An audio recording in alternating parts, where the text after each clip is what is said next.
Jonas se arrependeu e assim por diante, né?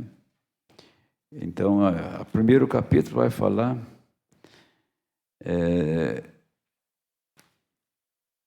daquilo que Jonas era, da onde ele nasceu, e a sua origem, e o propósito que Deus o chamou. Ele foi um grande profeta. Então, a Bíblia fala sobre ele.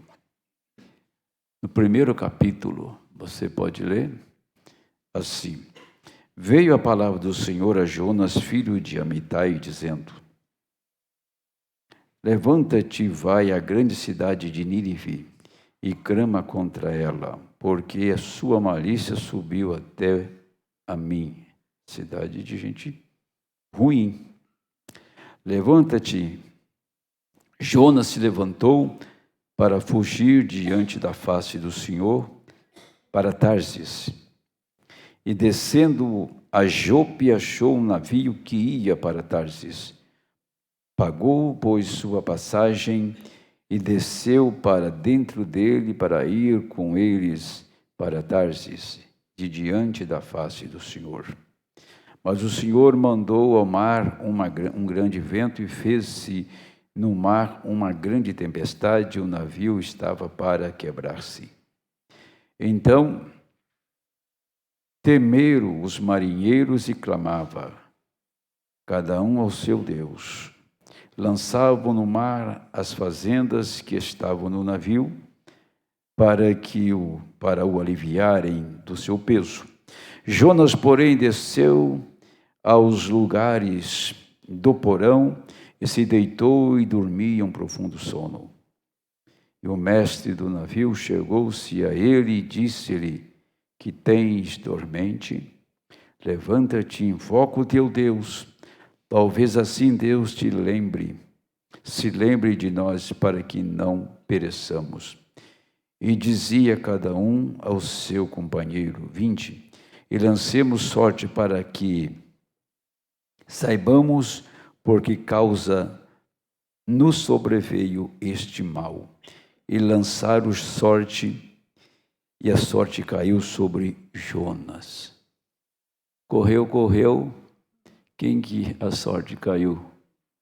No homem mesmo, né? Deus tinha escolhido ele, não adianta correr.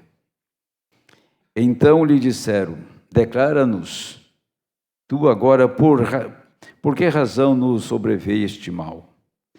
Que ocupação é a tua? E de onde vens? Qual é a tua terra? E de que povo és tu? E ele lhe disse: Eu sou hebreu, e temo ao Senhor, o Deus do céu, que fez o mar e a terra seca. Então os homens se encheram de grande temor e lhe disseram: Por que fizeste tu isto? Pois sabiam os homens que fugia de diante do Senhor, porque ele lhe tinha declarado. Disseram-lhe: Que te faremos nós para que o mar se acalme? Porque o mar se eleva e engrossava-se cada vez mais. Ele lhe disse: Levantai-me, lançai-me ao mar, e o mar se aquietará, porque eu sei que por minha causa vos sobreveio esta grande tempestade. Entretanto, os homens remavam, esforçando-se por alcançar a terra, mas não podiam, porquanto o mar se ia embravecendo cada vez mais contra eles. Então clamaram ao Senhor e disseram: Senhor, nós te rogamos, não pereçamos por causa da vida deste homem, e não ponha sobre nós o sangue inocente, porque tu, Senhor, fizeste como te aprouve. E levantaram Jonas e o lançaram no mar, e cessou o mar da sua fúria. Amém. Agora vamos ficar em pé. Você observa que a maneira que Deus faz as coisas, elas são incompreensíveis ao nosso entendimento. A razão da fuga de Jonas para uma outra cidade, porque Nínive era uma cidade que ele não suportava, porque era uma cidade de gentil, uma cidade cheia de pecado. Ele não queria estar no meio daquele povo ruim, pecador. E foi para um lugar que ele não sentia mais confortável. Primeira coisa, ele fugiu para outro caminho. Deus permitiu Jonas tomar essa decisão. E quando o mar estava cada vez mais furioso e eles não tinham chance de viver ou de sobreviver, lançaram sorte. Aqui tem alguém aqui que está carregando uma maldição, por isso que está acontecendo conosco. E a sorte veio sobre ele, sobre Jonas. Ele declarou que ele era um fugitivo, Deus mandou para um caminho, foi para o outro, e disse, me lança no mar e vocês serão salvos. Temeram muitos homens, mas assim o fizeram. E Jonas foi lançado no mar e a tempestade acabou. E eles continuaram a viagem tranquila. E um peixe toma Jonas e leva de volta ao ponto de partida. E Jesus disse que como Jonas esteve 3 dias e 3 noites no ventre do grande peixe, assim o Filho do Homem estaria no ventre da terra. Jesus se ofereceu espontaneamente para mim, por mim e por você. E Jonas se ofereceu espontaneamente para cessar a grande fúria, a grande ira de Deus. E Jonas esteve morto 3 dias no ventre do peixe, porque Jonas estava representando Jesus morto na sepultura. Então ele não ficou vivo lá, porque estavam no tipo. Ele entrou no ventre do peixe e o peixe tomou aquele homem e levou de volta do ponto de partida para pregar em Nínive, levou para a praia de Nínive. Não vou falar da história do povo de Nínive, que tinha como, era uma cidade de pesca e que eles tinham um deus lá que era um peixe. Não vou entrar nesse assunto. Eu só quero dizer que quando Deus permite um homem tomar um caminho que não é o caminho dele, e aquele homem é chamado por Deus, então Deus tem um propósito para fazer uma grande coisa. Quem poderia entender isso? Quem poderia compreender isso? Daquele homem se oferecer, e ele sabia que a tempestade ia acalmar. Só que ele não sabia que ele estava representando o Senhor Jesus Cristo. Salvou o povo daquela embarcação e salvou uma cidade inteira com a sua decisão. E o profeta falou sobre ele em muitas mensagens, e tem uma passagem só aqui que vamos depois falar sobre ela. Mas eu queria ler com vocês 2 escrituras. Primeiro é Isaías capítulo 7.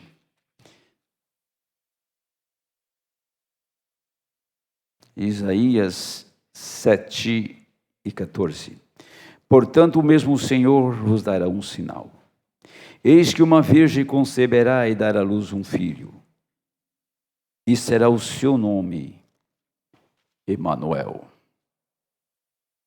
Se você ler João, diz assim: no princípio era o Verbo estava com Deus, o Verbo era Deus. No verso 14 ele disse: e o Verbo se fez carne e habitou entre nós, Em Hebreus, no capítulo 2, no verso 17, Paulo fala a respeito do Senhor, dizendo: pelo que convinha que em tudo fosse semelhante aos irmãos, para ser misericordioso e fiel sumo sacerdote naquilo que é de Deus, para expiar os pecados do povo.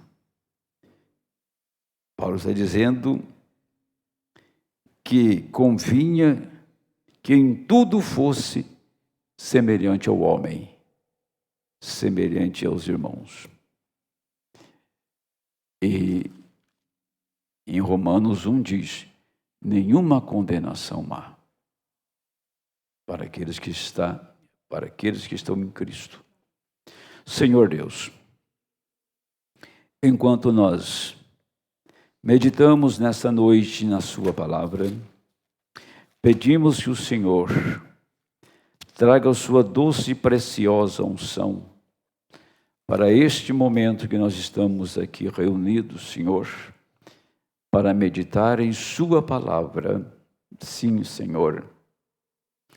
E que esta palavra nesta noite possa ser de grande ajuda para todos aqueles que reverentemente estão ouvindo e buscando aonde está o lugar dele, que parte ele está ocupado, o que ele ocupa no corpo de Cristo. Senhor, se nós encontrarmos o nosso lugar em Cristo, então certamente a vida de Cristo nos manterá, porque todo membro está ligado ao corpo, ele funciona perfeitamente em função do corpo, e os que estão desligados do corpo não podem ter vida, porque não há irrigação ali. E agora abençoa a sua palavra e nos ajude nesta noite. Pedimos estas coisas, Senhor, em nome do Senhor Jesus Cristo. Amém. Pode sentar, irmãos. Pode ser uma comparação muito simples, porém muito precisa. Simples demais, mas muito precisa. Você percebe que você pode dizer, o menor membro que eu posso ver no meu corpo é este dedo aqui, ó. O dedo menor do nosso corpo é esse, né? O membro menor, o seu nariz é maior que esse dedinho, sua orelha é maior do que ele, e assim sucessivamente. E sabe por que ele está vivendo? Ele está com vida, senão ele tinha entrado num estado de decomposição, de apodrecimento. Ele estaria gangrenando. Se o sangue que corre no seu corpo, no meu corpo, não chegasse a ele. Ele só tem vida porque está ligado a este corpo. Se ele desligar do corpo, ele tem pouco tempo de vida, ele apodrece. Só tem vida eterna quem está ligado no corpo de Jesus Cristo. E esta ligação no corpo de Cristo se faz pelo Espírito dele. Quando o Espírito do Senhor entra num corpo que chamado é de membro do corpo de Cristo, tudo aquilo que levaria aquele membro, aquele corpo, à destruição, sai daquele corpo. Quando o pecado afasta de um homem, quando o pecado afasta, então a vida de Cristo entra. Se a vida de Cristo não entrar nesta alma, esse corpo perecerá. Porque Cristo, a palavra é um corpo. E todos os cristãos estão ligados a este corpo. Recebe vida da palavra, recebe vida do corpo. Se desligar do corpo, ele está morto. Ele morre. Ele não tem vida, ele apodrece. É por isto que o batismo do Espírito Santo te liga ao corpo. Não há ligação no corpo sem isso que estou dizendo e que Paulo falou muito sobre isso. Ligado ao corpo pelo mesmo Espírito. Ligado ao corpo pela palavra. Se não tem o Espírito, não está ligado no corpo. Se não está ligado no corpo, não pertence ao corpo. Se não pertence ao corpo, não tem a vida daquele corpo. E o corpo é a palavra. Entenderam isto? Para abrir o que vamos falar nessa noite, né? Nós vamos pautar este assunto. O profeta, eu falei de Jonas porque talvez, se eu fosse entrar nesse assunto profundamente, eu ficaria só em Jonas, só neste caminho de Nínive para Tarsis. Mas o caminho para a ressurreição de Nínive estava no caminho de Tarsis. O caminho que o profeta não quis ir, e o caminho que ele quis, e Deus não apontou aquele caminho para ele, mas foi a sua própria escolha, que o levou a ser atirado no mar. Aquele caminho de Jonas salvou um povo. Jesus, ele se apresentou aos homens, foi rejeitado pelos homens. Jesus não escolheu o caminho dele, tinha um plano, ele tomou o plano de Deus, ele tomou a palavra. Por isso que ele dizia: eu não faço nada, eu só faço aquilo que o Pai me mostra. Assim como o Pai faz, o Filho faz igualmente. Agora, assim como nós recebemos a palavra, assim como recebemos uma mensagem, que é a palavra revelada, é desta maneira que nós vivemos. Muitas pessoas não têm sucesso na vida cristã, não conseguem vencer os desafios, não conseguem viver os seus complexos, não conseguem vencer o seu ego a si mesmo, porque não se entrega. Porque quando nós escuta, não importa o que diz as pessoas, o que diz o mundo, não importa o que diz a filosofia, os grandes homens que escreveram grandes livros e que foram uma influência na sociedade, não importa, o que me importa é o que diz a Bíblia. Se eu tiver dificuldade com a Bíblia, eu estou tendo dificuldade com Deus. E se eu tenho dificuldade com Deus, alguma coisa está errada em mim e, consequentemente, eu não vou vencer. A razão das pessoas não vencer é porque elas têm questionamentos a respeito da palavra. Eu estava ministrando Eu fiz aquilo propositadamente. Eu não sei se a quem eu fiz isso entendeu. Tinha uma irmã de 17 anos na congregação. Eu perguntei para ela assim: minha irmã, você alguma vez cortou o seu cabelo? Ela respondeu para mim: não, pastor, eu nunca cortei o cabelo. Eu só fiz essa pergunta. Ela tinha 17 anos. Que tem pessoas que têm 10 vezes quase, ou 5 vezes mais velha do que ela, e corta o cabelo. Qual o problema? Se uma jovem que quer se apresentar na sociedade, mostrando beleza, mas em obediência à palavra, não corta o cabelo, não se pinta, e não é capaz de usar uma veste indecente, porque tem temor de Deus, por que essas pessoas que já estão quase com um pé na cova e o outro escorregando e quer andar na vaidade? Você percebe a diferença do espírito que está atuando nessas pessoas? Por que um é capaz de se entregar a Deus e o outro é reticente?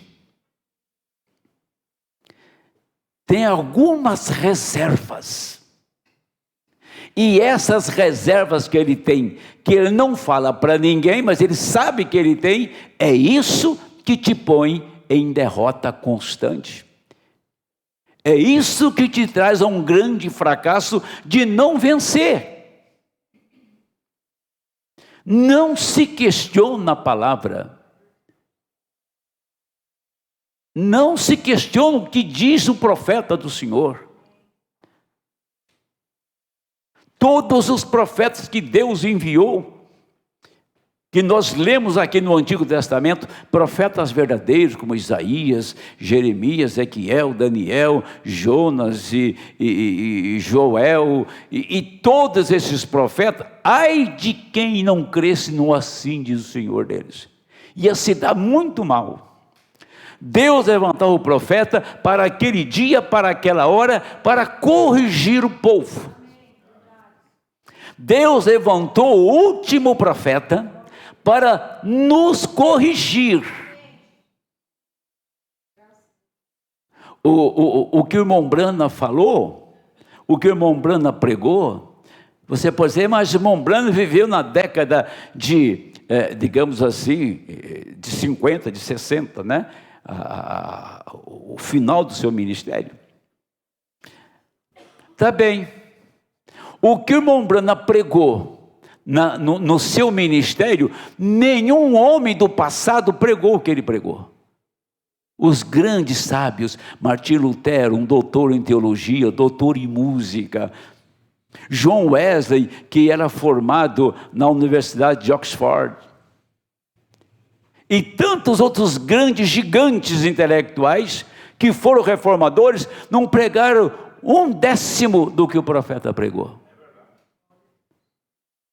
Tem um pastor da Assembleia de Deus, falecido, ele falou assim, se reunir todos os pastores da Assembleia de Deus no mundo, eles não fazem nem um quarto que o irmão Brana fez sozinho. Chama Mabel, esse pastor. Ele, não sei, não entendi nunca ele. Ele era um pastor da Assembleia e cria no irmão Brana de coração. O irmão Brana, o que ele fez numa chamada de altar na África, o Brasil inteiro não fez em toda a história dele, na mensagem. Em toda a história. Então, o irmão Brana pregou uma mensagem que lá na eternidade, ela é tão atual. Ela é tão atual hoje, e se o mundo vivesse mais 1 milênio para frente, ela seria atual, porque ela é a palavra. Ele não estava sujeito à atualidade, ele não estava sujeito ao modernismo ou à ciência, ele estava sujeito a Deus. Então o que ele falou nos seus dias, não foi para os seus dias, foi por todo o tempo que existir tempo uma igreja na terra. Então, nunca será desatualizada a mensagem de irmão Brana, como pessoa diz, mas irmão Brana está desatualizada. A tua vozinha que está desatualizada, sabe? Tua vozinha que tem 80 anos que está desatualizada. O profeta nunca esteve desatualizado. Deixa eu ler isso aqui. Ele se encontrava lá. Que homem que fosse pobre, não tivesse um lugar para reclinar a sua cabeça, Jesus, que sabia até que um peixe havia engolido uma moeda. Que homem podia tomar aqueles grandes potes de água e transformá-los em vinho,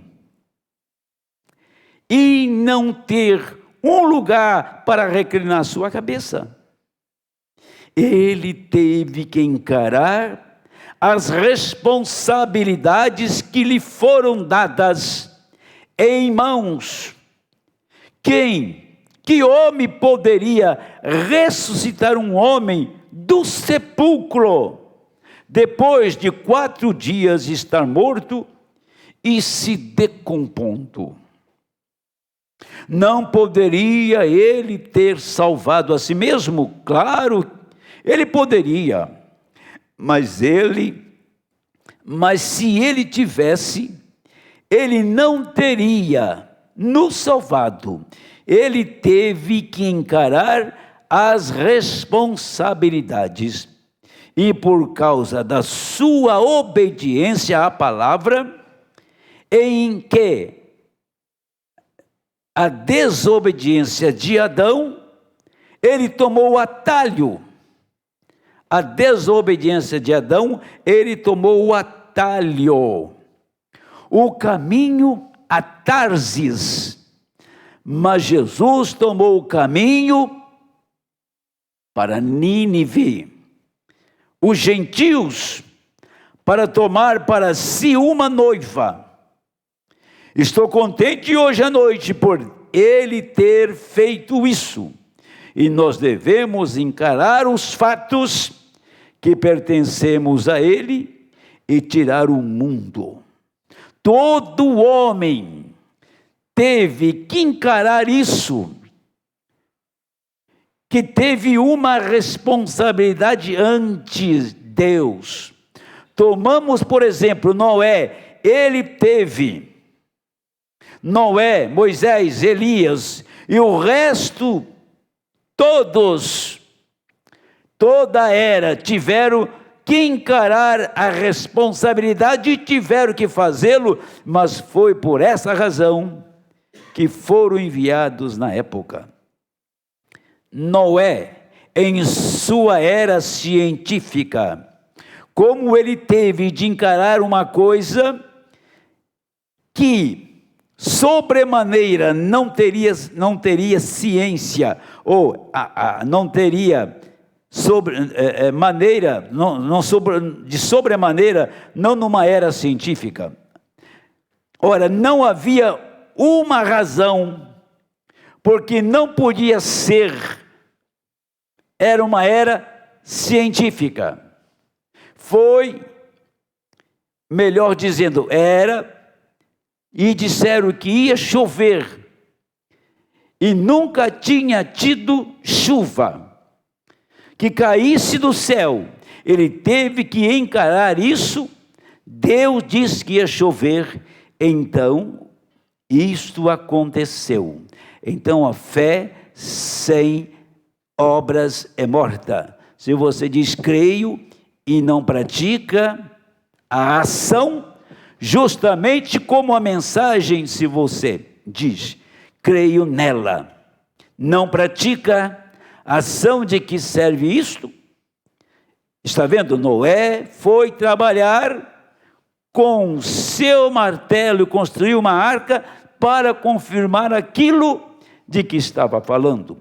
Isso é o que também temos que fazer. Temos que ir trabalhar e provar nossa fé pelas nossas obras. Nossas obras provam nossa fé. Deus faz as coisas no tempo certo. diga: haverá um arrebatamento. É o que está escrito em 1 Coríntios 15. Em 1 Tessalonicenses 4. É como dizer, Noé dizia para o povo do seu dia: vai chover. O camarada olhava para cima e dizia: esse camarada é um idiota. Há 2000 anos conhecemos que existe esse mundo, nunca caiu uma gota d'água. Ele diz que vai vir uma chuva torrencial. Não sei se a expressão de Noé era chuva, mas que ele diz que ia chover, ia, que inundar a terra, ia. Noé estava realizando a obra que Deus pôs para ele fazer. O caminho que Deus deu a Noé foi aquele. Não importava as críticas e as reprovações. A diferença era essa: a ciência falava exatamente uma coisa. A ciência provava, tinha prova científica, mas este homem chamado Noé não tinha ouvido a ciência. Ele escutou o Criador, ele escutou a Deus. Então você vai dar mais crédito do que diz a ciência ou o que o Senhor disse? Se você acredita na ciência, a ciência vai até um ponto. Então vamos explicar como que esse pólipo sumiu daqui. Tá? Eu sou testemunha disso. Cadê ele? Vamos perguntar para a ciência onde está o câncer no seio da minha mulher. Tá? Falando de coisas atuais. Mas se você fosse nas reuniões do irmão Brana, você via pessoas apodrecendo de câncer, entrando na reunião e saindo sem uma lesão. Onde foi o câncer? A ciência está ali para provar. Agora, quando a ciência tomava esta prova, que era canceroso aqui, e logo ali não tinha nem traço mais de câncer, chegava à conclusão: não podemos explicar. Como explicar a ressurreição de um coração parado com um atestado de óbito? E a menina, e o nenê morreu às 9 horas da manhã, já era quase 11 horas da noite, quando veio a ressurreição, num dia chuvoso no México. Com atestado de óbito. Como provar isso? Então, meu amigo, se você crê na ciência, vocês dois vão parar no inferno. Porque nós cremos na palavra. A ciência apenas nos ajuda. Mas quando chega entre a Bíblia e a ciência, você tem que ficar com a palavra. Ou você tem uma marca chamada de incrédulo. Pois bem, eu quero ler a Bíblia com vocês um pouquinho. Vamos ler um pouquinho do livro de Gênesis, tá? Eu vou entrar agora mesmo nisto. Gênesis capítulo 1, versículo 27.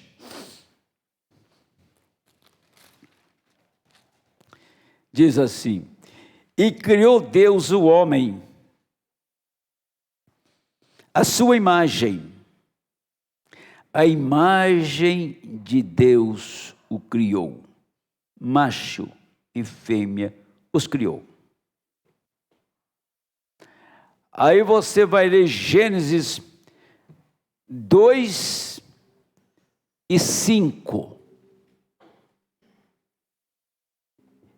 Toda planta do campo ainda não estava na terra, e toda a erva do campo ainda não brotava, porque ainda o Senhor Deus não tinha feito chover sobre a terra. Não havia homem para lavrar a terra. O que nós lemos aqui no 27? Que Deus não fez o homem sob a imagem e semelhança? Aqui no 2:5 está dizendo que não havia homem. E aí? A mente intelectual vai dizer, Deus fez uma coisa aqui, uma contradição no livro de Gênesis. Deus está tratando de dois homens. O primeiro homem e o segundo homem. O primeiro homem que ele criou era o homem teofania. O segundo homem que ele criou era um homem de carne, como está aqui no verso 7. E formou o Senhor Deus o homem do pó da terra, e soprou em seus narizes fôlego da vida, e o homem foi feito alma vivente. Então você vê, tem 3 passagens nas Escrituras que falam da mesma coisa em tempo diferente e manifestações diferentes. Agora, Deus fez o homem à sua imagem e semelhança. Gênesis capítulo 3, tá? Satanás entra neste assunto. Antes que o homem multiplicasse pela palavra, Satanás entrou para se multiplicar. Você sabe que Abel não multiplicou, porque Abel morreu sem casar. Mas Caim continuou. E 130 anos depois, que Deus trouxe Sete. Mas nesse espaço, houve muita gente que estava ali. 130 anos da criação, então estava cheio de gente na terra, que veio através do mesmo canal que veio Caim e Abel. As filhas de Adão, e por essas mulheres a semente multiplicou na terra através de Caim. Agora então quer dizer, para o incrédulo, pregar essas coisas, ele vai refutar isso, mas o que está aqui, o que eu vou ler daqui a pouco na mensagem, para mostrar que no livro de Isaías, onde lemos capítulo 7, versículo 14, Deus fez menção que ele seria homem. Aquele homem que viria lá no jardim do Éden, foi postergado. E apareceu depois de 4.000 anos. Certo? Depois de 4.000 anos, veio esse homem. Mas quem entrou primeiro aí na jogada? Foi Satanás. Satanás foi aquele que Deus confiou a guarda do céu.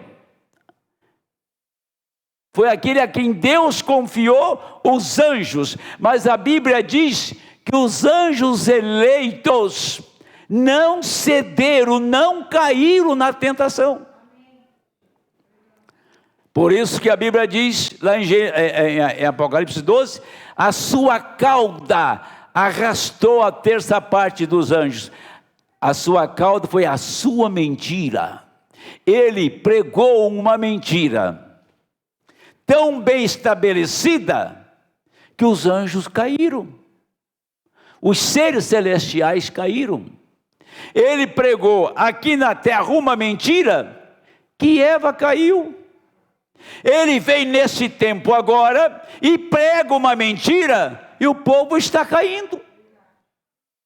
Caiu na Inquisição, 1.500 anos de trevas, 1.500 anos de perseguição da igreja.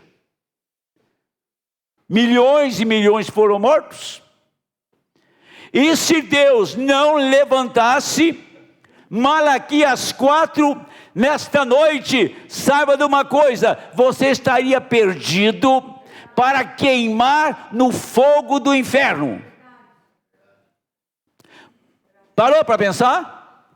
Se Deus não levantasse Malaquias 4, se Deus não levantasse o 7º anjo prometido na Bíblia, eu estaria perdido nesta noite em alguma religião deste mundo. Você estaria tão perdido quanto eu. Nós estávamos enganados pelo diabo. Quem quebrou a vencibilidade do diabo, quem quebrou isso, foi um homem que Deus levantou, um profeta que estava na linha eletiva, predestinada por Deus, para vir nesse tempo, para restaurar a palavra. O que não ocorreu, o que não aconteceu no jardim do Éden, hoje está diante de nós, amém? Os filhos que viriam pela palavra no jardim não veio, mas está vindo hoje. Hoje Deus está gerando filhos pela palavra. Você é um filho gerado pela palavra. Veja a grandeza desta mensagem. Veja o poder desta mensagem. É por isso que o Senhor se importou com uma gamba. Deus não pôde cuidar de muita gente que teve a oportunidade de ser cuidada por Deus, mas Deus pôde cuidar de uma gambá, de um animal irracional. E aquele animal ficou aguardando 24 horas a oração do profeta na escada da sua casa. A natureza estava ali. Aquela gambá estava morrendo, ferida. O profeta saiu, ela estava na escada. O profeta voltou, ela estava na escada. O profeta levantou no outro dia, ela estava lá. O profeta disse: eu vou dar um tiro nela, acabar com o sofrimento dela.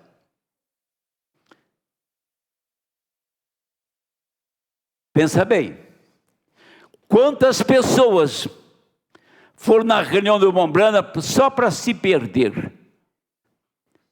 Aqueles que iam lá para duvidar, aqueles que iam lá para reprovar, aqueles que diziam que eram telepatia, o discernimento de espírito, aqueles que reuniram para armar uma emboscada para o irmão Branham, estavam sentados na audiência, e o profeta falou assim: olha, vocês estavam sentados nesta tarde ao redor de uma mesa, você e você estavam reunidos ali para armar uma cilada para mim.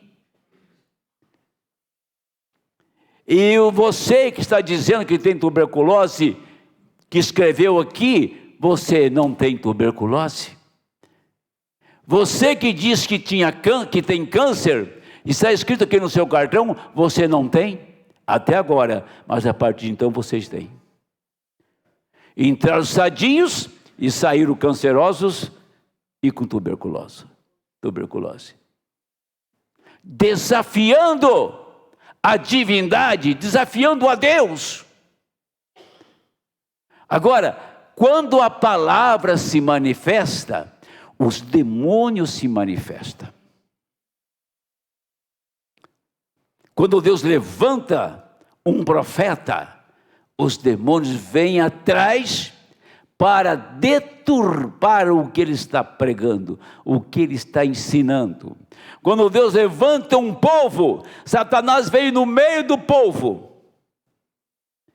Ele se infiltra, anjos, aqueles anjos que caíram lá naqueles dias, antes de Gênesis 1, antes do livro de Gênesis, aqueles anjos já estavam caídos. Eram espíritos que tomaram corpos de carne na terra para chegar onde chegou, e aqueles que crucificaram a Cristo, o profeta diz, eram anjos caídos. A pior classe de gente é gente religiosa. Aqueles sacerdotes, aqueles fariseus, eram anjos caídos que estavam ali. E vejam, no final do ministério de Cristo, eles se manifestaram. Eles saíram, abandonaram. Cristo foi abandonado. 70 abandonou e Judas o traiu e assim por diante. E deixa eu entrar bem nisso aqui agora. Agora, então o que aconteceu? Deus tomou o homem e fez a sua imagem. E o homem caiu. Não caiu? Caiu. Isaías profetizou que ele seria Emanuel, quer dizer Deus seria homem. Passaram mais 700 anos. E esse homem apareceu, Jesus Cristo, Deus em carne e osso. Quando esse homem veio por uma virgem, através de uma virgem, nasceu, Deus fez sombra sobre Maria. Então Deus não procurou fazer algo sensacional, espetacular, para atrair toda a comunidade do seu dia, todas as camadas sociais serem atraídas pela presença dele quando ele viesse. Ele se escondeu em uma virgem desconhecida, era da casa de Davi, uma mulher, uma moça virgem que se desposava como noiva de um viúvo chamado José. Ali está Deus escondendo naquela mulher simples. Isso foi um propósito de Deus para enganar o diabo. O diabo chegou a dizer em Mateus 4, se és o Filho de Deus, faça isso. Expressando, eu não sei bem quem você é não, mas pelas coisas que você faz, talvez você seja um filho dele.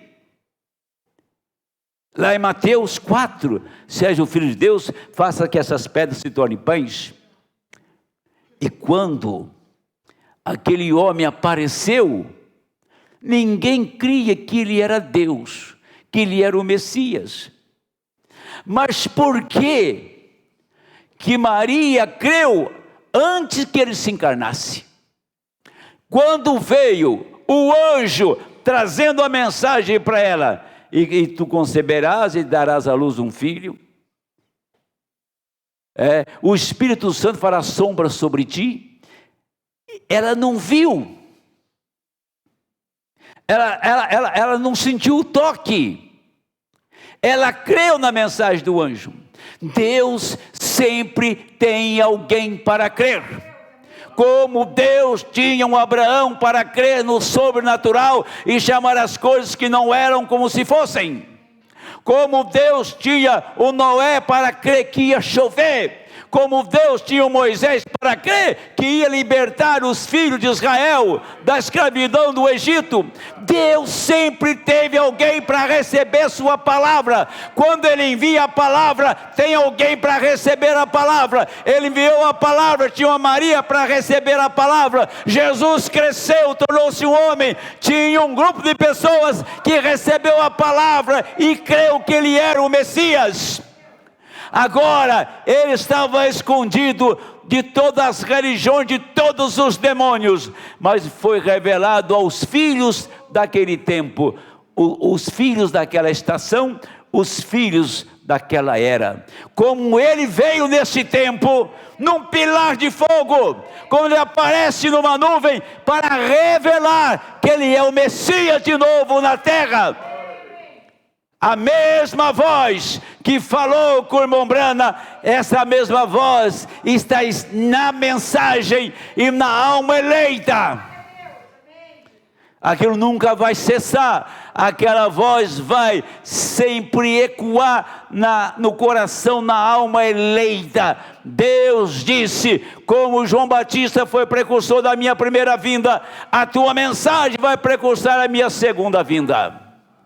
E esse homem veio e apontou o Messias, como João apontou.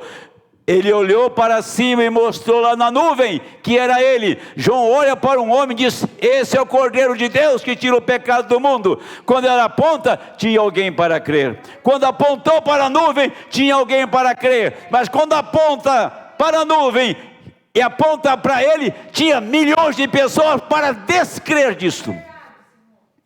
A própria ciência que não viu isso, ela fez um serviço, que foi ela que fez a fotografia. Foram as câmeras que estavam lá no espaço, dos satélites, que registraram aquele evento. A ciência registrou aquilo e não sabe o que é. Mas tem pessoas lá nas florestas que não sabem ler uma letra, sabe que era o Messias que estava lá. Entenderam isso? Deixa eu tomar Hebreus para vocês, nesse momento, Hebreus 3. Agora, veja que primeiro Deus faz o homem, a sua imagem. E o homem ia chegar exatamente naquela posição, no tempo certo. Satanás veio e perverteu. Muitos anos mais tarde, milhares, ou seja, 4.000 anos mais tarde, Deus levanta o Messias através de uma virgem. E você pode ver aqui as afirmações do irmão Brana. Eu quero ler detidamente isso aqui, ó. Ele fala isso. Agora, o Logos, que saiu de Deus, o Logos, tudo isto começou a tomar forma de um corpo. E a forma deste corpo foi chamada no ensino escolar de Logos. O Logos que saiu de Deus. Em outras palavras,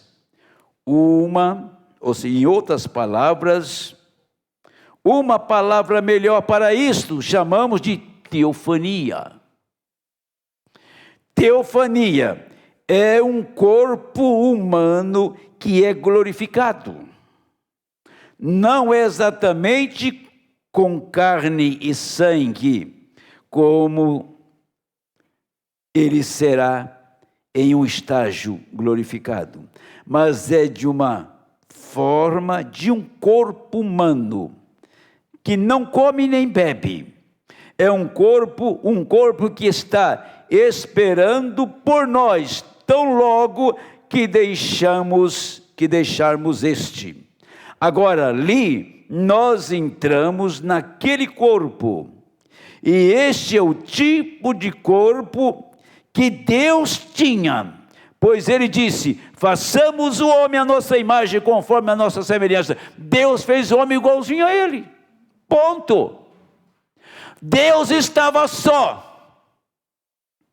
e Deus toma dele mesmo uma parte e faz um homem igual ao corpo dele, que era uma teofania.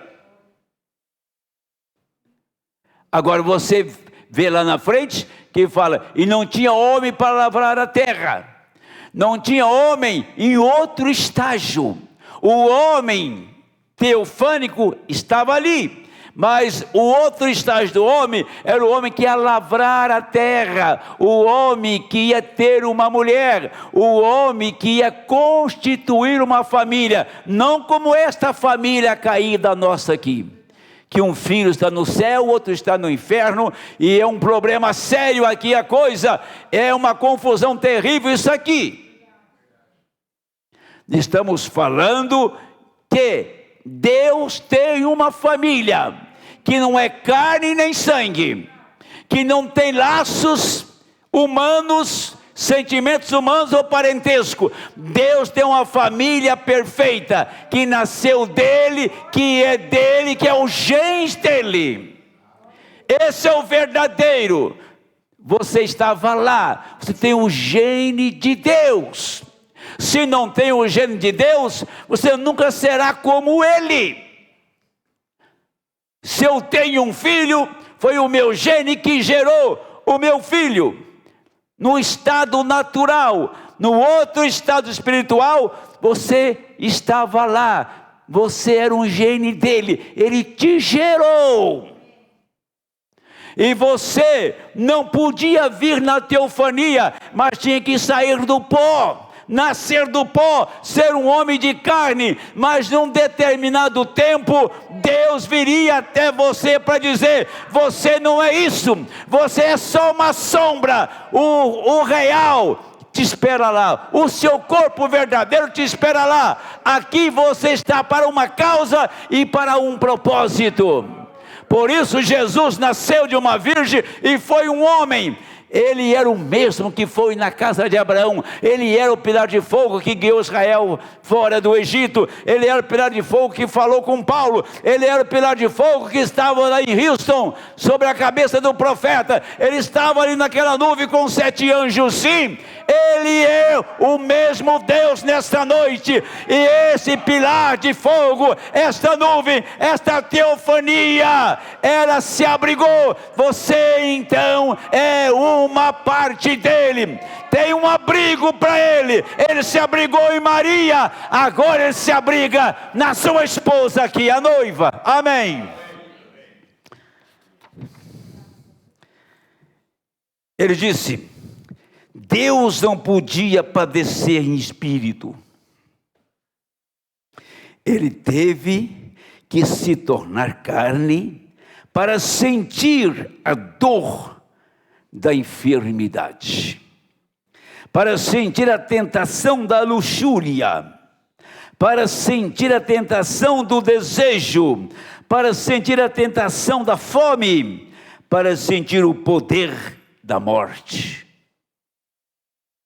para que ele pudesse tomar isto sobre si mesmo e se colocar na presença do grande Espírito Jeová, o Espírito, não o homem, o Espírito, para fazer intercessões nesta vida.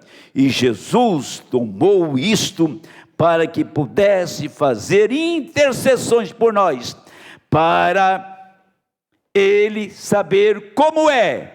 Quando você fica doente, ele sabe como você sente. Quando você é tentado, ele sabe como você se sente. Agora, você observou quando, assim, deixa eu dar um pulo aqui agora. E Deus fez sombra sobre a virgem, e ela trouxe um corpo com sangue, não com sangue judeu, não com sangue gentil, mas seu próprio sangue.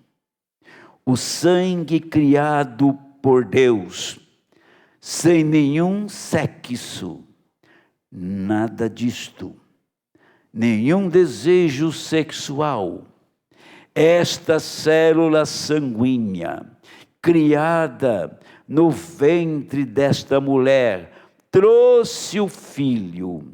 E quando ele foi batizado por João Batista, João disse: testemunho que vejo o Espírito de Deus descendo como uma pomba e pairando sobre ele. Não é de se admirar que Jesus pudesse dizer que todos os poderes no céu, na terra, me são dados. Deus e o homem se tornaram um. Céus e terra abraçaram um ao outro. Ele foi feito aquele quem pode fazer expiação por nossos pecados. Esta é a razão que a cura acontece em seu nome. Ele conhece suas dores. Agora percebe então que este homem, Jesus Cristo, estava na terra revestido de toda a fraqueza humana.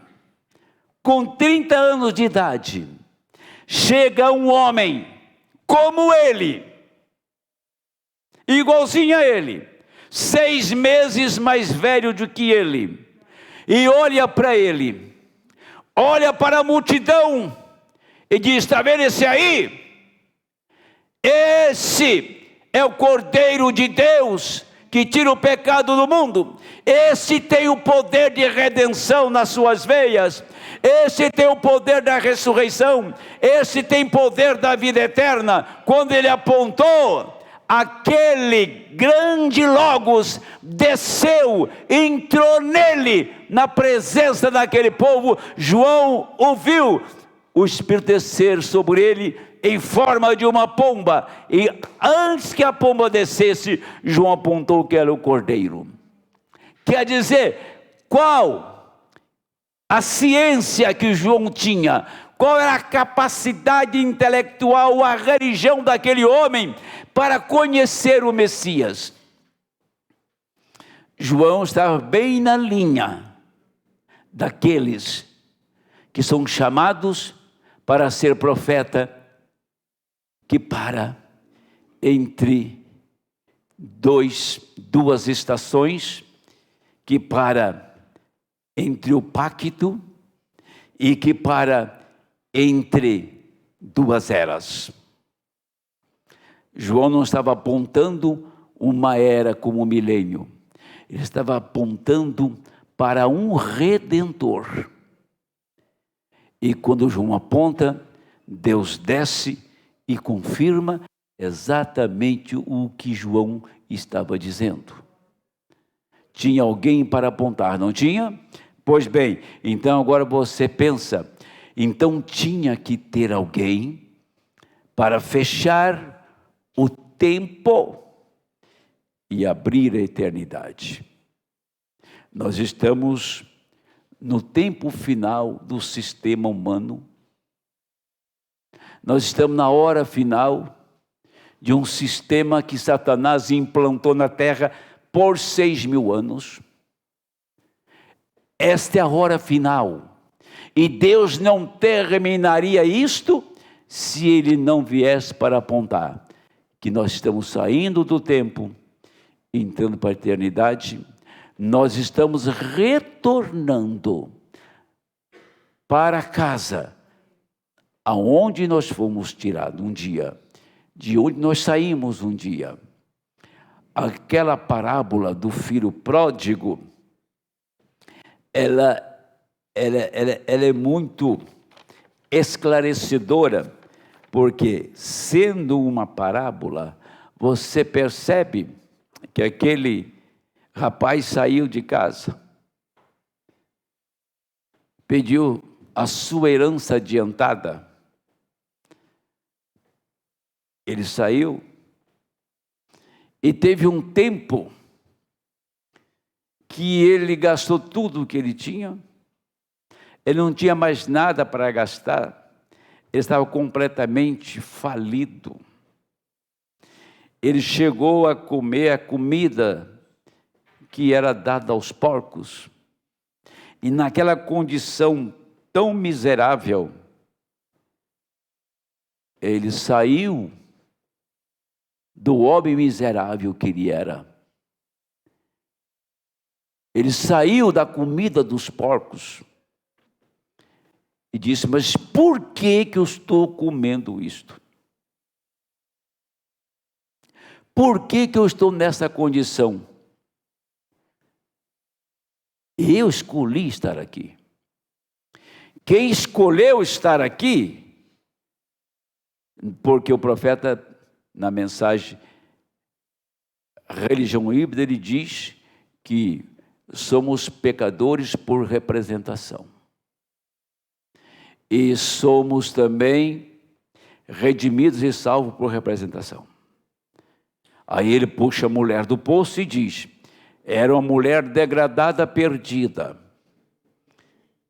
Ela é excluída da sociedade. Essa era a mulher de 6 maridos.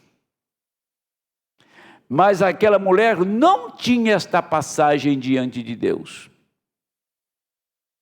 Satanás estava tomando o material dele e levando para o lixo. Que Satanás gosta de lixo. Como porco e cachorro vira-lata, ele gosta de lixo. Ele pega o material dele, que é essa carne que é híbrida, e leva isso.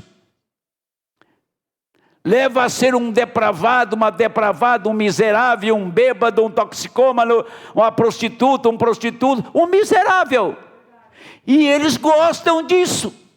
Porque o demônio, o espírito que está ali, alimenta isso. Tem pessoas que só alimentam de porcaria.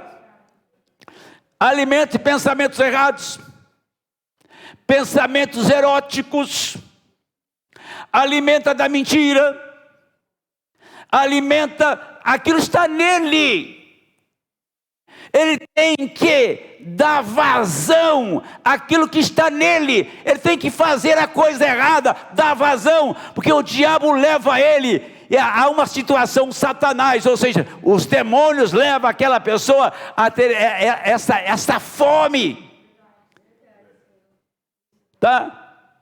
Isso é o diabo alimentando o que é dele, alimentando a carne que ele deu. Essa carne é um produto que o diabo fabricou no jardim do Éden pela sua mentira, e nós caímos aqui e recebemos esse corpo de carne, mas na providência de Deus tinha um tempo que Deus enviaria o Espírito dele, ele entraria nesse velho corpo abatido e fazer com que esse corpo se renda à vontade de Deus, fazer com que esse corpo se prostre diante de Deus, fala, não seja minha, mas a tua vontade, ó Deus. Deixa o Espírito Santo entrar numa moça, ver se ela sai ou não sai do mundo, se ela para ou não para com as coisas erradas. Deixa o Espírito Santo entrar numa pessoa pervertida, se ela torna ou não se torna uma santa. Sim, Senhor, ela se torna uma santa. Porque se você não tem o Espírito Santo, você só vai gostar do que não presta. E o diabo pegou, fez uma panela bem grande, um guisado bem grande, chamado religião, e deu para eles. Come à vontade, mate sua fome. Entendeu? Ele fez uma panela bem grande, de todos os tipos de religião no mundo, está dando para eles. Eles vão lá e comem da religião, pensando que estão salvos. Eles cantam pensando que estão louvando a Deus, estão louvando o diabo. Tá? Não se engane. Pensa que está tocando para Deus, está tocando para o bicho. É isso que acontece. O que Satanás fez lá no céu? O que ele queria, aquele querubim? Queria pegar a adoração, que é para o Senhor, e desviar para ele. Ele queria ser adorado a ponto de dizer, eu subirei acima da congregação e eu serei louvado. Ele queria criar exatamente uma congregação de anjos nos céus para adorá-lo. Ele não queria servir, mas ser servido. Ele não queria ser servo, mas queria ser senhor. Só que ele nunca pensou que ele apareceu em cena, porque ele foi trazido pela criação de Deus. Eu estou aqui nessa noite porque Deus me fez assim. Você está aqui porque Deus te fez assim. Você tem o Espírito Santo porque você é o lugar que Deus descansa. O último descanso de Deus é dentro do homem e da mulher redimidos. Agora, quando se encontra um camarada que começa a razoar e começa a ir por um galho, sair por outro galho, deixe ele sozinho o galho dele até o galho dele quebrar. Eu aprendi uma coisa, as duras penas. Não questionar quando as pessoas questionam. Eu tenho por mim que não vale a pena questionar a palavra ou questionar a mensagem. Eu não entro em debate. Não entro. porque fiz muito isso e sem resultado. Porque a pessoa já adquiriu o Espírito, ela já sentou no gabinete do Espírito, já tem a cabeça feita e você não muda ela. Se Deus não mudar, se ela não tiver eleição, se ela não tiver o gênio de Deus, ela vai continuar. E não tem quem mude ela. Agora, o que fez o moço? Falou assim, para aí. Eu tenho um pai que tem uma eternidade. Eu tenho um pai que tem riquezas que não se contam. Eu tenho uma casa que tem todo o conforto. O que é que eu estou fazendo aqui? Isso é cada um de nós. O que é que eu estou fazendo aqui? Aquele moço pensou, eu não tenho que comer a comida dos porcos. Eu não tenho que estar aqui. Eu tenho casa para morar. Você não tem que estar no mundo. Você não tem que fazer os desejos do diabo. Você não tem que se vestir como uma Jezabel, e nem andar com um gadareno por aí. Tá? Você não tem que fazer isso. Você tem uma casa. Você tem um pai. Você tem para onde voltar. Você tem para onde ir. Qual é o problema com você, meu amigo? Qual é a questão sua? E o moço disse, eu vou me levantar agora mesmo e vou voltar para a casa do meu pai. Quando ele decidiu, quando ele resolveu abandonar o mundo, ir comer mais com os porcos, não andar mais no mundo, no pecado, ele foi voltando para casa, e quando ele vai voltando, de longe o pai viu já, olha, vocês façam uma grande festa aqui, eu tenho um anel aqui, e vamos dar uma grande festa, porque o meu filho está voltando.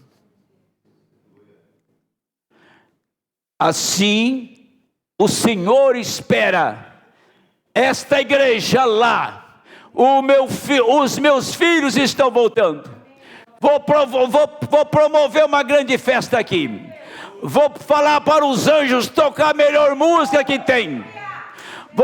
Vão ter os melhores músicos tocando lá, os melhores cantores cantando lá. Vai ter uma mesa que não vai ter fim a sua extensão. Eles vão chegar aqui e irão comer comigo.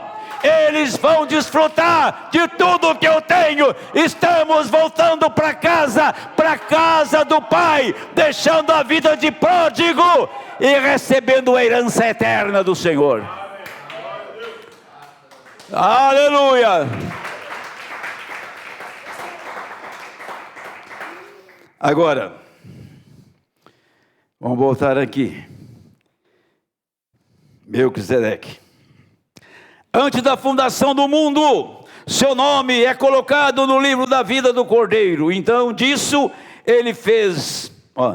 Antes da fundação do mundo, seu nome é colocado no livro da vida do Cordeiro. Ele se fez a palavra, a teofania, que pode aparecer, desaparecer. E então, ele se fez carne e voltou novamente e ressuscitou esse mesmo corpo, uma condição glorificada.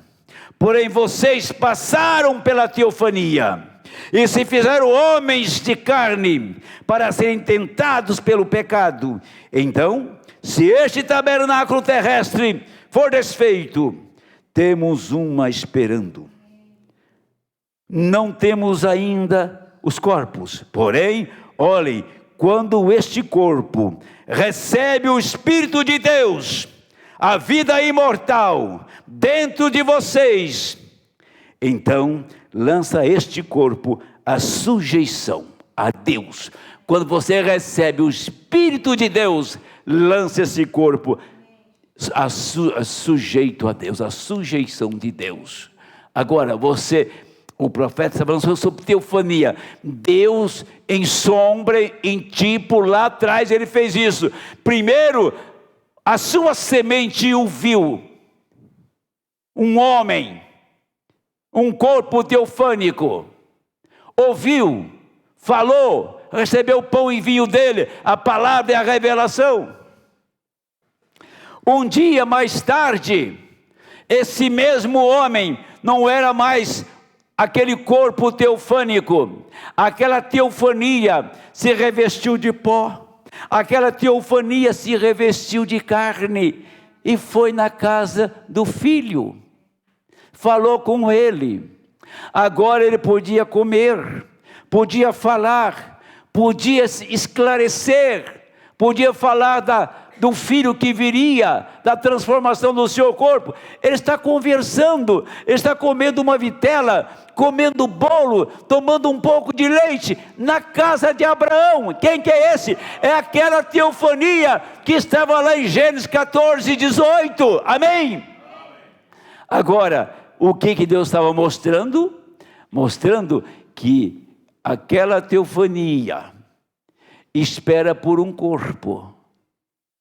Ela é um corpo palavra, ela não é tangível, mas espera por um corpo. Esta alma redimida, ela está voltando para casa, e a casa dela é aquilo que está lá, é a casa feito palavra, palavra que fez aquela casa. Esse corpo está indo, esta alma está indo para lá, então tem uma casa para ela.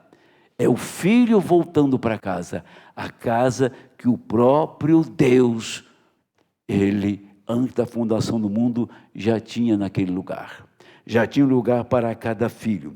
Agora, aquele que é nascido de Deus não comete pecado. Não pode pecar. Paulo disse em Romanos 8:1, agora, pois, nenhuma condenação há para os que estão em Cristo Jesus. Que não andam segundo a carne, mas segundo o Espírito. Ali o tem. Vejam, isso torna seu corpo sujeito. Vocês não têm que dizer, se eu tão somente pudesse deixar de beber, se eu tão simplesmente pudesse. Apenas entre em Cristo e tudo se vai. Nossa luta, nós não conseguimos vencer. Mas quando ele entra, não é você que luta mais. É ele que está lutando por você. Tudo que acontece no natural tem um espiritual. O natural só representa o espiritual. É só isso e mais nada. Você pode pegar a trajetória de Abraão, o encontro dele com Melquisedeque, depois Jeová vai na casa dele, e a transformação do corpo dele e a aparição do filho. O filho apareceu através do ventre de Sara, não um ventre velho, um ventre novo. Deus não ia usar um corpo velho daquele. E não usar um homem velho daquele para criar uma criança. Então ele estabeleceu um homem novo, uma mulher nova, para receber o filho. Como é que você recebe o Espírito Santo? O homem velho ou o homem novo? A mulher velha, a mulher nova. O ventre que abrigou a semente, era velho ou era novo? Novo. Quem abriga a palavra é o homem novo. O homem velho não suporta a palavra. O homem velho, em pouco tempo ele se aborrece, em pouco tempo ele arrasoa, ele até amaldiçoa o Deus que ele serve. Amaldiçoa até as bênçãos que ele recebeu, porque ele se torna um selvagem. Porque quando você não reconhece o que Deus fez, você está reprovando as coisas que ele fez. Quando nós não reconhecemos, você reconhece o que ele fez? Por que você é o que você é hoje? Algo aconteceu. Senão talvez você, se você voltar atrás, lá na sua trajetória desenfreada, onde você estava. Se Deus não cruzasse o seu caminho, e se você continuasse a sua velha vidinha, o que você seria hoje? você seria uma moça mundana, um jovem mundano, talvez dominado pelas drogas, porque o que mais hoje está na rua de graça é isto. Talvez você estivesse no antro de prostituição. Eu não sei o que eu seria, o que você seria. Mas quando ele vem e cruza o nosso caminho, você não vai mais para Tarsis, você vai para Nínive. Porque se não fosse Nínive, não haveria uma ressurreição. Jonas levantou em sombra da ressurreição de Cristo para pregar em Nínive. O caminho dele não era certo, mas aquilo trouxe uma ressurreição para ele. O profeta fala que Eva tomou o caminho para Tarsis, em vez de ir para Nínive. E muitos profetas no passado fizeram isto. Na hora difícil, tomaram um caminho, depois, lá no meio do caminho, tiveram que rever tudo e pagar o preço para voltar no caminho. Deus, se você é uma semente e toma um caminho errado, você vai pagar o preço, as duras penas, mas Deus te traz para o caminho. Vai pregar em Nínive, para aquele povo idólatra, vai pregar em Nínive, para aquele povo ruim que não se converte. E Jonas foi lá em Nínive pregar para aquele povo e surpreendentemente toda a nação se converteu. Mas tinha que ele resistir, tomar um caminho errado, para que ele morresse e ressuscitasse e fosse a Nínive. Jesus no Calvário, ele morreu, ressuscitou e veio pregar em Nínive. Nínive é a nação gentia, como nós éramos idólatras, e ele veio pregar a povo ninivita, ou povo gentil, povo rebelde, povo terrível. Mas Deus tomou esse povo e fez desse povo uma nova criatura, uma massa nova, um povo novo, um povo santo e separado. Você chegar em Nínive, nesse tempo aqui, era um povo perdido. Depois de um mês, ele pregou 40 dias em Nínive, depois de 2 meses, só tinha adoração a Deus. Você chega a uma nação, altares aos deuses, e todo tipo de perversão, todo tipo de pecado. Aí você volta lá, só tem adoração. O povo se converteu a Deus, tem altar a Jeová, tem sacrifício a Jeová, tem cântico a Jeová, tem sacerdote para Jeová. Mas há 2 meses atrás não era assim, mas agora mudou, que Deus enviou um profeta em Nínive. Deus enviou um profeta em Nínive e levantou esta igreja que está aqui nesta noite para adorar a Deus. Se Deus não manda um profeta, você era um ninivita perdido. Mas Deus enviou um profeta para pregar a esta gente que estava perdida, enfiado até no pescoço em religiões pagãs. Te levantou para ser um adorador, para ser um crente real, para ser uma testemunha. Ao seu redor, sim, tem uma unção, ao seu redor tem a presença dele, ao seu redor ele está te guardando, que cada filho tem a presença dele, ele te guarda a cada dia da sua vida. É isto. Você acha que o ministério de Mormon é pouca coisa? Ele só fez uma coisa, ele veio para terminar uma dispensação e abrir a outra, terminar o tempo e abrir a eternidade. João veio para apresentar Deus Emanuel, Deus em carne, para começar a dispensação de Cristo. E no final Deus envia um profeta igual a João, uma dispensação diferente, que está tirando o povo do tempo e pondo na eternidade. Fechou o tempo na abertura dos 7 selos e abre o tempo agora, abre a eternidade agora, depois que os selos foram revelados. Deixa eu terminar agora.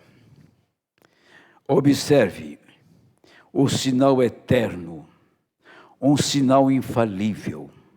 Ele nunca falhará. a palavra e o homem se tornam um.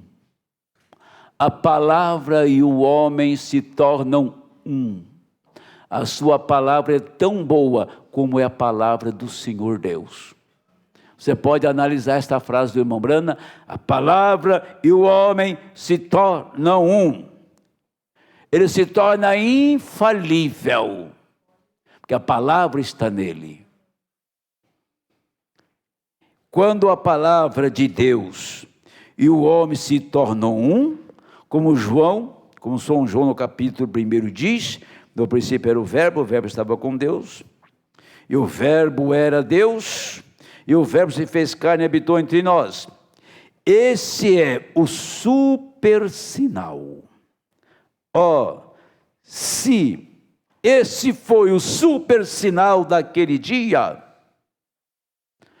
quando o mesmo Espírito que estava em Jesus Cristo entra em sua igreja para manifestar a palavra escrita para hoje.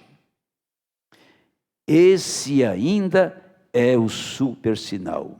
A igreja pode ter o sinal do concílio, todos se ajuntando para uma falsa paz mundial, tudo o que eles querem e que seja isto. Os batistas podem dizer, temos mais 1 milhão em 44, os metodistas podem dizer qualquer tipo de alarde, que eles quiserem dizer, a unidade, a trindade, assim por diante. Mas o super sinal é ainda, e Deus sempre permanece fiel a este super sinal, é Deus no homem manifestando sua palavra escrita, sua palavra. Quando o Espírito Santo vier sobre vós, ele vos revelará estas coisas e vos mostrará as coisas por vir.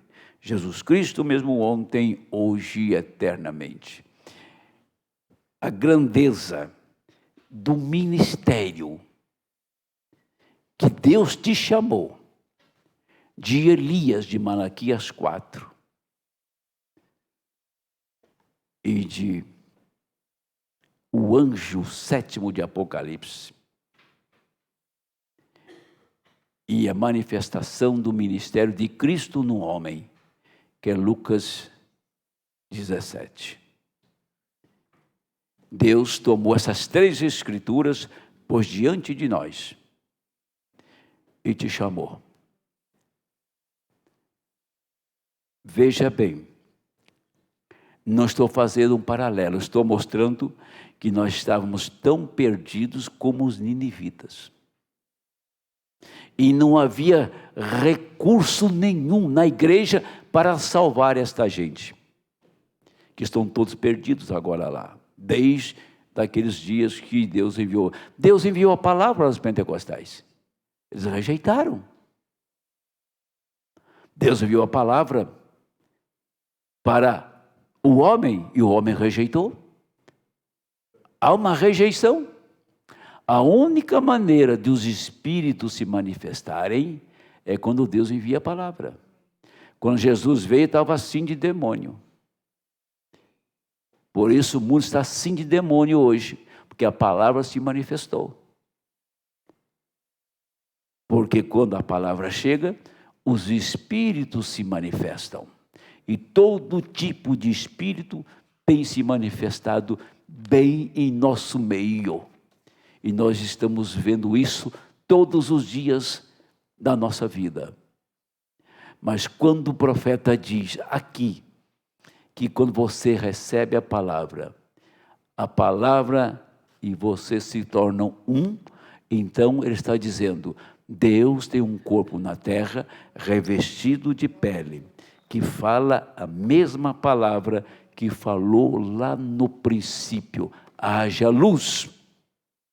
A mesma palavra que falou no princípio, fala agora no fim.